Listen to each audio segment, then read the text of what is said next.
Hello po sa inyong lahat mga kabaryan. Nandito na naman po ako si Pinoy Coin Hunter para atin pong pag-usapan ang tungkol dito sa 50 centavos 1944 ni online seller. Kung saan ay ibinebenta po niya ito sa isang online store at ang ating pakay po rito ay ang ating alamin kung magkano ang kanyang presyo dito.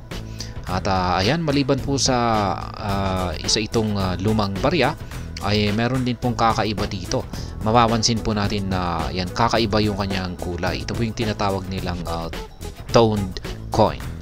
Kaya ayan, meron pa siyang ibang larawan dito. Ayan, dito naman po sa bahagi na ito ay wala naman po siyang normal lamang po. Kaya dito lamang po na bahagi yung meron po siyang toned color. Yan, o kakaibang kulay. Kaya ayan, maganda naman po yung kanyang pagkakatago. Mukhang maayos naman po yung kanyang kondisyon. Kaya ayan, magkano kaya niya ito ibinebenta. Pero bago pa natin alamin yan, ay check pa muna natin yung kanyang mga detalye rito kay Numista. Yan, ito po yung kung saan ay may nakaukit na nakatayong babae, ay ito po yung kanyang overside or harapan na bahagi. At ito naman po yung kanyang reverse side or likuran na bahagi, kung saan ay nakikita naman po natin dito ang isang agila at ang coat of arms of the Philippines. Yan, yung lumang-luma po ito na disenyo ng coat of arms of the Philippines.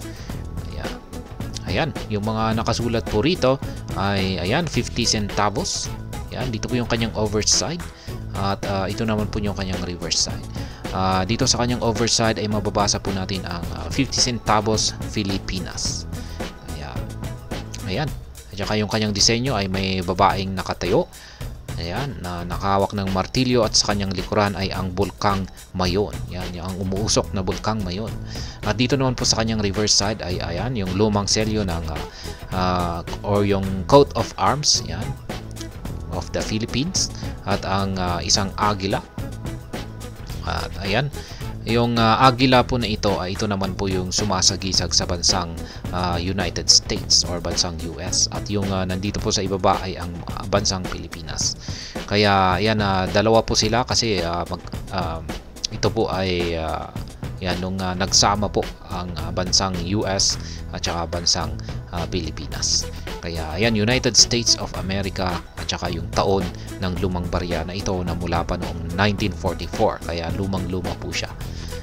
Kaya yan po muli ang kuha ni online seller dito sa overside ng kanyang 50 centavos Filipinas.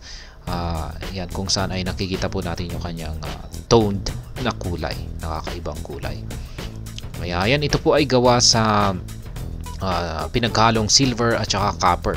Yung kanyang silver ay mas mataas po yung kanyang silver composition, nasa 0.75, at saka yung kanyang copper naman ay 0.25. Medyo mabigat, 10 grams po siya. Yung diameters niya ay diameter niya ay 27.5 mm. Thickness naman po niya ay 2 mm. Ganito naman po yung kanyang itsura sa kanyang gilid. Ayan, reeded po siya. At ayan, meron lamang po tayong dalawang klase, ang 1944S at saka 1945S. Yan, malalaki po yung kanilang mintage. 19.1 million yung 1944S at saka 18.1 million naman po yung 1945S. Ayan, yung kanyang frequency ay yung kanilang frequency ay 82% at saka 32%. Ibig sabihin ay medyo marami po ang nagbebenta ng ganitong napakadumang barya. Yung presyuhan po dito ni Numista ay naglalaro po sa 300 pesos hanggang 970 pesos. Kaya ayan, atin na pong alamin ang presyo ni online seller dito sa kanyang toned na Philippine 50 centavos coin. Kakaiba po kasi ito kasi unique po siya kasi yung kanyang kakaibang kulay na ito. Kaya yan, ito po ay kanyang ibinebenta sa halagang 950 pesos. 1,950 pesos. Yan, lightly used po siya. Toned Philippine 50 centavos silver coin. Ito po ay binebenta kanya sa halagang 1,950 pesos. Yan, atin po muling pagmasdan ito.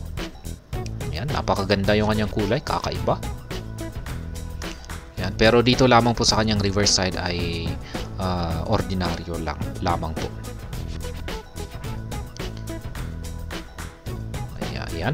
binebenta po niya ito sa binebenta po niya ito sa halagang 1,950 pesos. At hanggang dito na lamang po tayo sa video na ito mga kabarya. Sana po ay inyong nagustuhan ang aking paliwanag sa video na ito. Kung inyo po itong nagustuhan, pag-click lamang po ang like button nito.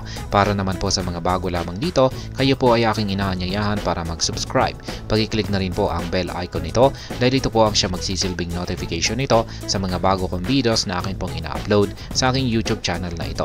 Marami pong salamat sa panunood, ingat po tayo lagi at God bless po sa ating lahat.